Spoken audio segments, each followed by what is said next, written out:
Bihar board matric परीक्षा के द्वितीय पाली के इस 100 प्रश्न पत्र में आपका स्वागत है। आपने प्रथम सत्र का परीक्षा आपने देख लिया होगा, जो प्रथम पाली में हुआ था उसका उत्तर अपलोड किया जा चुका है। यह द्वितीय पाली का प्रश्न पत्र है। आप बने रहेंगे, स्काइप ना मारें। आपको 100 ऑब्जेक्टिव के साथ साथ सब्जेक्टिव के भी उत्तर दिए गए हैं। जो अब तक किसी ने भी सब्जेक्टिव का उत्तर अपलोड न किया होगा, आप उसे देख सकते हैं। प्रश्न प्रथम, कर्मवीर कथा में बालक किसकी शैली से आकृष्ट हुआ? उत्तर है ए, शिक्षक। प्रश्न 2, प्रशासन ने भिखनटोला में 1 कोस की दूरी पर क्या स्थापित किया? उत्तर है सी, प्राथमिक विद्यालय। प्रश्न 3, काला धनो रत्यन संयोगे सूत्र का उदाहरण है? स मासम व्याकरणम अधीते। प्रश्न 4, विद्याहीनः का समस्त पद क्या होगा? आंसर सी, विद्याहीनः। प्रश्न 5, दशानन किस समास का उदाहरण है? उत्तर डी, बहुव्रीहि। प्रश्न 6, किस समास में उत्तर पद प्रधान होता है? तो तत्पुरुष समास में उत्तर पद प्रधानो तत्पुरुष। प्रश्न 7, पोज और इत्रह की संधि क्या होगी? सही उत्तर है बी, पवित्र। प्रश्न 8, न्यवसत में कौन सी संधि है? उत्तर है ए, स्वर संधि। प्रश्न 9, निम्न में से नरक का द्वार नहीं है? उत्तर सी, पुण्य। प्रश्न 10, विद्या की रक्षा किससे होती है? उत्तर है डी, योग से विद्या की रक्षा होती है। प्रश्न 11, छंद शास्त्र के प्रवर्तक आचार्य हैं? उत्तर है डी, पिंगल। आप निश्चित रूपेण अपना उत्तर मिलाएं और आप अंदाज लगाएं कि कितने बच्चे इसमें पास हो सकते हैं। अपने मित्र को भी यह शेयर करें। प्रश्न 12, निप प्रत्यय किस पद में है? उत्तर है सी, गौरी। प्रश्न 13, दीर्घ जोड़ तमप में कौन सा पद बनेगा? उत्तर है ए, दीर्घतमम। प्रश्न 14, आर्यभट्टियम किसकी रचना है? उत्तर बी, आर्यभट्ट की रचना है आर्यभट्टियम। प्रश्न 13, निरीक्ष में कौन सा प्रत्यय है? निरीक्ष में आंसर डी, ल्यप प्रत्यय लगा हुआ है। प्रश्न 16, कुरु किस लकार का रूप है? उत्तर बी, लोट लकार। प्रश्न 17, देव शब्द के समान किस शब्द का रूप चलेगा? तो उत्तर होगा गज, यह अकारांत पुल्लिंग शब्द का रूप है। प्रश्न 18, संहार में कौन सा उपसर्ग है? उत्तर सी। प्रश्न 19, रामेण पाठः पठ्यते वाक्य में प्रथमा विभक्ति का प्रयोग किस सूत्र के अनुसार हुआ है? तो सही उत्तर है ए, उक्ते कर्मणि प्रथमा। प्रश्न 20, सूर्यस उदयः का समस्त पद क्या होगा? उत्तर होगा बी, सूर्योदय। प्रश्न 21, मही शब्द का अर्थ है? बी, पृथ्वी। प्रश्न 22, मति शब्द का तृतीया विभक्ति बहुवचन में रूप होगा? सी, मति भी। प्रश्न 23, पाटलिपुत्र पटना के नाम से कब प्रसिद्ध हुआ? उत्तर सी, मध्यकाल में। प्रश्न 24, पटना किस शब्द से निर्मित है? उत्तर ए, पत्तनम। 25, गुरु गोविंद सिंह का जन्म स्थान किस नाम से प्रसिद्ध है? बी, गुरुद्वारा। पस्ययु पद में कौन सी धातु है? उत्तर ए, दृश। प्रश्न 27, क्री प्लस तुमुन से कौन सा अव्यय बना है? उत्तर बी, कर्तुम। प्रश्न 22, प्रश्न 28, ठक प्रत्यांत शब्द है? बी, वैदिकः।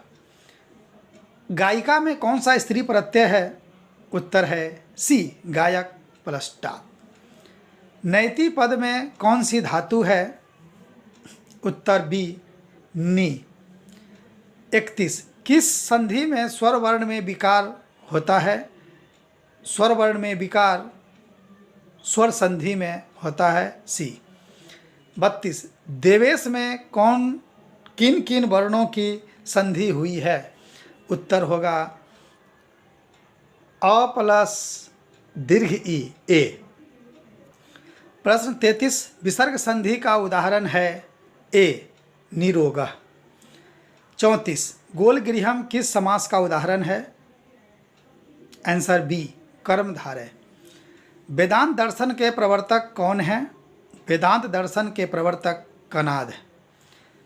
36, अशांति के निवारण का उपाय किस पाठ में वर्णित है? तो अशांति के निवारण का उपाय पाठ ए विश्व शांति में। 37, अबेरेन करुणया मैत्री भावेन च खाली स्थान शांति भवति। उत्तर है सी वैरस्य शांति भवति। प्रश्न 38, किससे असहिष्णुता जन्म लेती है? असहिष्णुता द्वेष डी। 39, किसे शांति होती है? किसे शांति होती है? परोपकार से शांति होती है। प्रश्न 40, तथा प्लस एव की संधि क्या होगी? तथा प्लस एव उत्तर है ए तथैव। 41, लौकिक संस्कृत साहित्य की कवयित्रियों में प्रथम कल्पा कौन है? उत्तर है सी विजयांका। 42, अथर्ववेद में कितनी मंत्र दर्शनवती ऋषिकाओं का उल्लेख है? डी 40। विग्रहो अयम किस संधि का उदाहरण है? बी विसर्ग संधि का उदाहरण है। 44, अशांति में कौन सा समास है? उत्तर बी नए समास। 45, उत्तिष्ठति में कौन सा उपसर्ग है? उत्तर डी उत। 46, परितः अव्यय में के योग से कौन सी विभक्ति होती है? परितः अव्यय के योग में सी द्वितीया विभक्ति होती है। 47, यवेभ्यो गाम वार्यति क्षेत्रे किस सूत्र का उदाहरण है? उत्तर है बी वारणार्थनामीप्सितः। 48, अलस कथा पाठ में मिथिला का मंत्री कौन है? उत्तर सी वीरेश्वर। प्रश्न 49, नियोगी पुरुषा अलस शालायाम वहनी दापयित्वा निरूपयामासुः। तो रेखांकित पद का प्रश्न निर्माण विकल्प से चुनकर लिखना है अलस शालायाम। उत्तर होगा सी कुत्र। प्रश्न 50, अय वाचालः कति वचनानि वक्तुं शक्नोति किस आलसी की उक्ति है? उत्तर सी तृतीय। प्रश्न 51, वो तो गुण वचनात् सूत्र में से निप प्रत्यय किस पद में हुआ है? बी गुरबी। प्रश्न 52, भव का स्त्रीलिंग रूप क्या होगा? उत्तर ए भवानी। 53, व्याघ्र पथिक कथा में दान धर्मादिकम चर्तुम भवान किसका कथन है? तो सी बाघ को किसी धार्मिक ने उपदेश दिया था कि आप दान और धर्म का आचरण करें। प्रश्न 54, हितोपदेश कैसा ग्रंथ है? बी बाल कथा ग्रंथ है। प्रश्न 55, लोभ के दुष्परिणाम का वर्णन किस पाठ में है? उत्तर सी व्याघ्र पथिक कथा में है। प्रश्न 56, मूर्खत्वम में कौन सा तद्धित प्रत्यय है?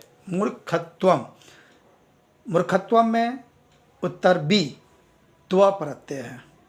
प्रश्न 57, द्रष्टव्यम पद में कौन सा प्रत्यय है?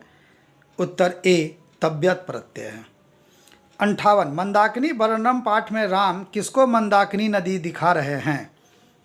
उत्तर ए सीता को। 59, हितोपदेश के रचनाकार कौन हैं? उत्तर बी नारायण पंडित। प्रश्न 60, प्रोक्ता पद में कौन सा उपसर्ग है? उत्तर बी प्र उपसर्ग है। 61, संबोधने च सूत्र से प्रथमा विभक्ति किस वाक्य में है? हे राम पुस्तकम पठ। डी। घनंतु किस धातु का रूप है? घनंतु उत्तर सी हन धातु का रूप है।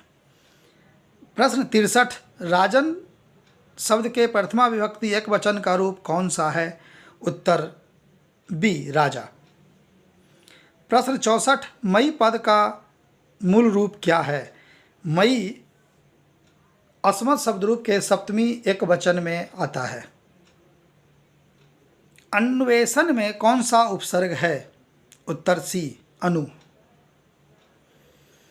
66, हिरण्मयन में कौन सा प्रत्यय है?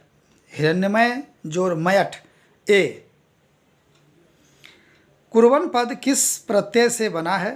बी क्री प्लस सत्री से बना है कुर्बन। नम जोर अक्त में कौन सा पद बनेगा? नम जोर अक्त से शब्द बनेगा सी नत्तम। 69, गै धातु के लिट लकार उत्तम पुरुष एक वचन का रूप कौन सा होगा? उत्तर ए गास्यामी होगा। 70, बंधु प्लस तल से कौन सा पद बनेगा? उत्तर बंधुता ए। 71, किस पद में व्यंजन संधि है? किस पद में व्यंजन संधि है? तो उत्तर है डी संसारः पद में व्यंजन संधि है। 72, किस समास में विशेष विशेषण का समास होता है? विशेष विशेषण का समास ए कर्मधारय समास विशेष विशेषण बाहुल्यम होता है। प्रश्न 73, यथेष्टम का विग्रह क्या होगा? बी इष्टम अनतिक्रम यथेष्टम। 74, साकम अव्यय में कौन सी विभक्ति होती है? तो साकम अव्यय में डी तृतीया विभक्ति लगती है। 75, रामे वनम गते मृतो दशरथः वाक्य में सप्तमी विभक्ति किस सूत्र से हुई है? उत्तर बी यस्य च भावेन भाव लक्षणम। प्रश्न 76, कर्मवाच्य और भाववाच्य में के कर्ता में कौन सी विभक्ति होती है? तो कर्मवाच्य और भाववाच्य के कर्ता में हमेशा तृतीया विभक्ति लगी होती है। कर्णभार रूपक किसकी रचना है? उत्तर ए भास की रचना है। प्रश्न 78, वारणः पद का अर्थ है हाथी। प्रश्न 79, कर्णस्य दानवीरता पाठ में महतराम भिक्षाम याचे किसकी उक्ति है? ए यह शक्र की उक्ति है। प्रश्न 80, कर्ण सर्वप्रथम शक्र को क्या देना चाहा? तो कर्ण ने सबसे पहले शक्र को सोना देना चाहा था। प्रश्न 81, युष्मत् शब्द का रूप पंचमी विभक्ति एक वचन में क्या होगा? युष्मत् पंचमी एक वचन उत्तर बी त्वत्। प्रश्न 82, पूर्वासात दर्शनम अधिकम महत्वपूर्णम रिक्त स्थान को भरना है। तो उत्तर है चित्रकूटस्य। मंदाकिनी वर्णनम पाठ से यह श्लोक उद्धृत है। प्रश्न 83, मंदाकिनी वर्णनम पाठ में कुल कितने पद्य हैं? तो कुल 10 पद्य उसमें दिए गए हैं। प्रश्न 84, विशालाक्षी संबोधन किसके लिए प्रयुक्त हुआ है? विशालाक्षी राम ने किसके लिए संबोधन प्रयोग किया था? तो उत्तर है ए सीता के लिए विशालाक्षी विशेषण आया है। स्वामी दयानंद के गुरु कौन थे? सी बिरजानंद। 86, मूल शंकरस्य मूर्ति पूजाम प्रति अनास्था जाता रेखांकित पद का प्रश्न निर्माण करना है मूर्ति पूजाम। उत्तर सी काम। 87, स्वामी दयानंद का जन्म कहाँ हुआ था? उत्तर सी टंकारा नामक गांव में स्वामी विवेकानंद का जन्म हुआ था। प्रश्न 88, सत्यार्थ प्रकाश के लेखक कौन है? उत्तर बी सत्यार्थ प्रकाश के लेखक स्वामी दयानंद हैं। प्रश्न 89, भिखनटोला गांव कहाँ है? उत्तर ए भिखनटोला गांव बिहार में स्थित है। उद्योगिनम पुरुषम सिंहम खाली स्थान उपेति रिक्त स्थान की पूर्ति करनी है। तो उत्तर होगा डी लक्ष्मी। 91, सतत प्रियवादी लोग होते हैं दुर्लभ। प्रश्न 92, पहले शिष्य वेदारंभ कहाँ करते थे? पहले के शिष्य वेद का आरंभ कहाँ किया करते थे? उत्तर ए गुरु गृह में वेद आरंभ किया करते थे। भारतीय जीवन दर्शन का महत्वपूर्ण उपादान क्या है? उत्तर है सी, संस्कार। प्रश्न 93, सीमंतोन्नयन संस्कार का प्रयोजन क्या था? सीमंतोन्नयन ए गर्भस्थ में संस्कारों का आरोपण सीमंतोन्नयन के नाम से जाना जाता है। 95, वयम वेदम पठामः कर्तृवाच का कर्मवाच में परिवर्तन करना है। उत्तर ए अस्माभिः वेदः पठ्यते।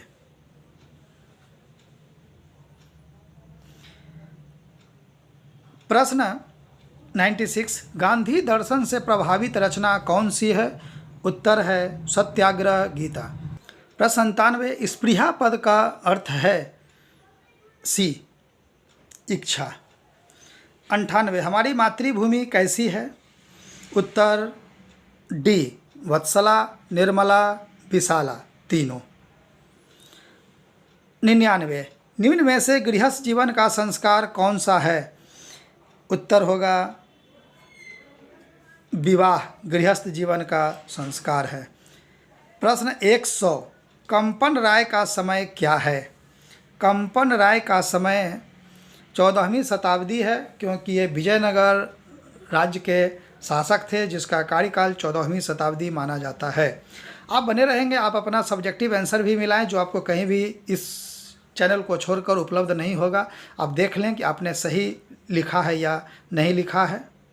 आप प्रश्न को देखें और फिर उसके अनुसार आप अपने उत्तर को भी मिलाने की कोशिश करें कि आपने जो उत्तर लिखा है वह उत्तर सही है या नहीं है।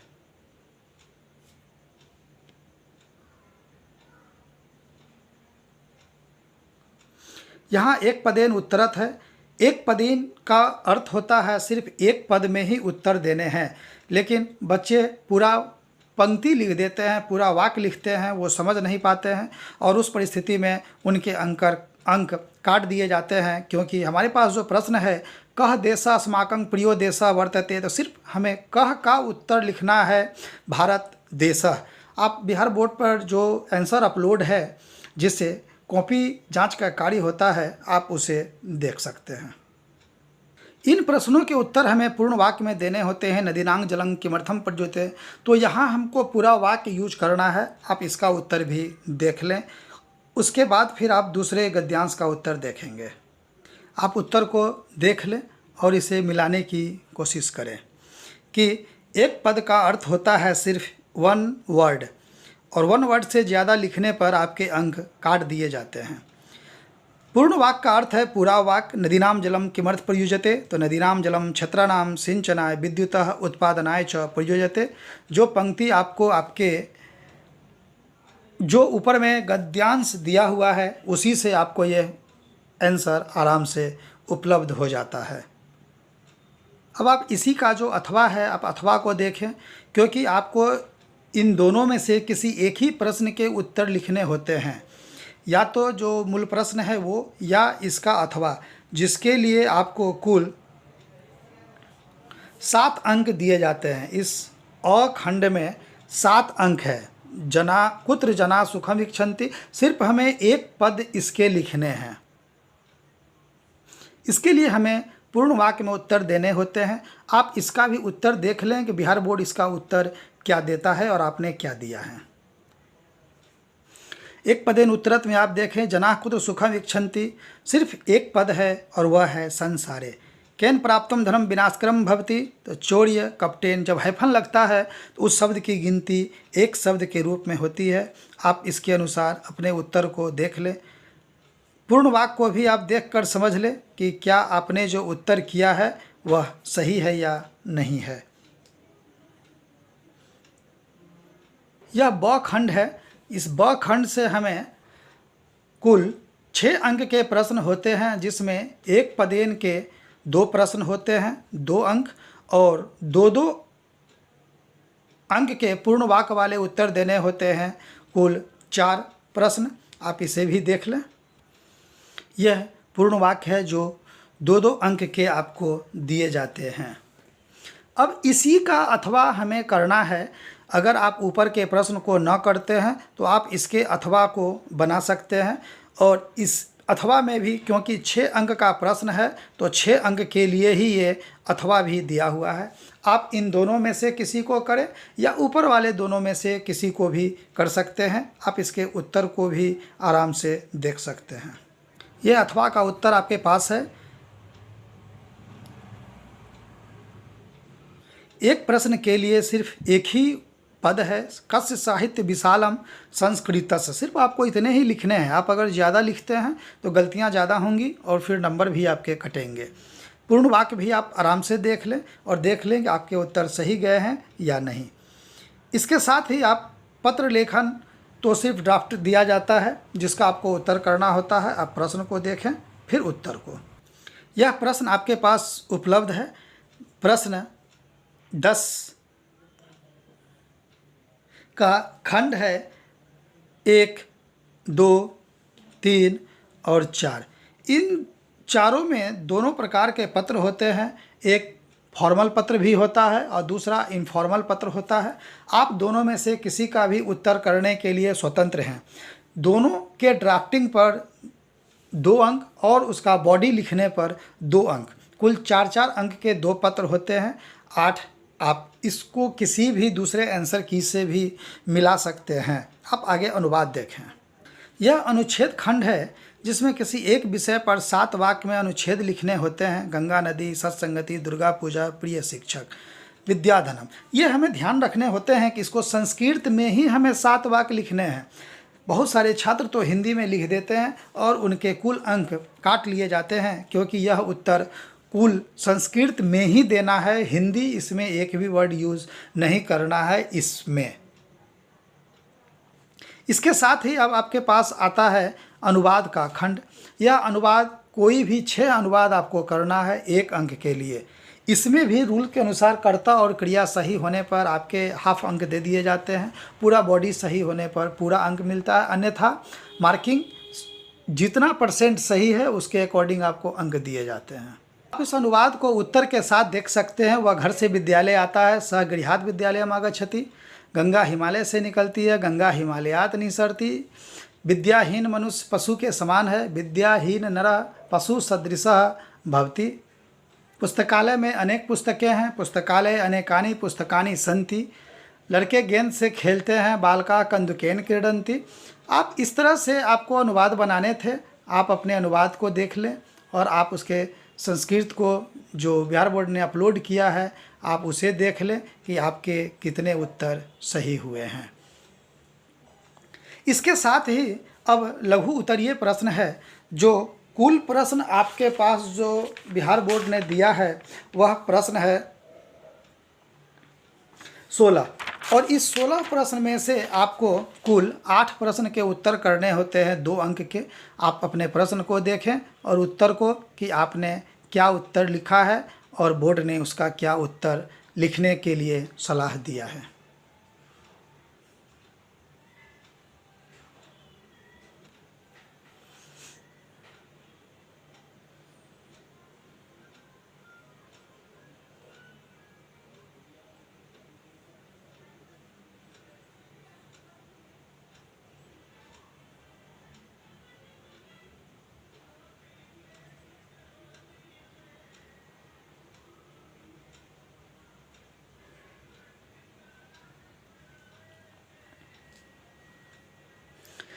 इसमें भी बच्चे प्रश्न तो लिख देते हैं लेकिन उत्तर में कुछ से कुछ लिख देते हैं और उन्हें लगता है कि प्रश्न पत्र को उत्तर कॉपी को बिना देखे ही उसको जांच दिया जाता है, जबकि ऐसा नहीं है और पढ़ने के कारण उसके आंसर नहीं मिलते हैं और बच्चे को अंक कम दिया जाता है। ये सब 2 अंक स्तरीय प्रश्न हैं। 16 प्रश्न हैं। उन 16 में से कोई भी 8 आपको हिट करने होते हैं और इन्हीं के आधार पर आपके अंकों का निर्धारण भी किया जाता है।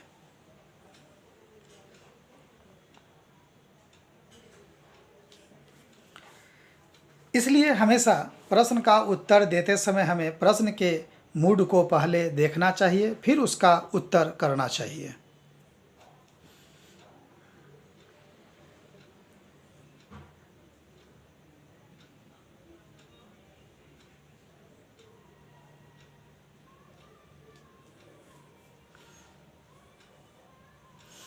इस तरह आपने उत्तर को देख भी लिया होगा और उत्तर भी एकदम सटीक देता है। सात्विक दान किसे कहते हैं? तो जो दान स्थान, समय, पात्र का विचार कर दिया जाता है वह सात्विक दान कहलाता है। इस तरह बिहार बोर्ड हमें टू द पॉइंट उत्तर देने के लिए कहता है, या कोई भी बोर्ड आप दे रहे हो तो उत्तर हमेशा टू द पॉइंट देना चाहिए। जितना प्रश्न हमसे किया जाता है हमें सिर्फ उतने ही उत्तर देने चाहिए और आपको नंबर आपको मिल जाएंगे। आप अपने मित्रों को भी शेयर करें ताकि उन्हें भी ये जानकारी हो और अगले क्लास वाले को भी हेल्प करें ताकि उन्हें भी समझ में आए कि उत्तर उन्हें कैसे लिखना है। धन्यवाद।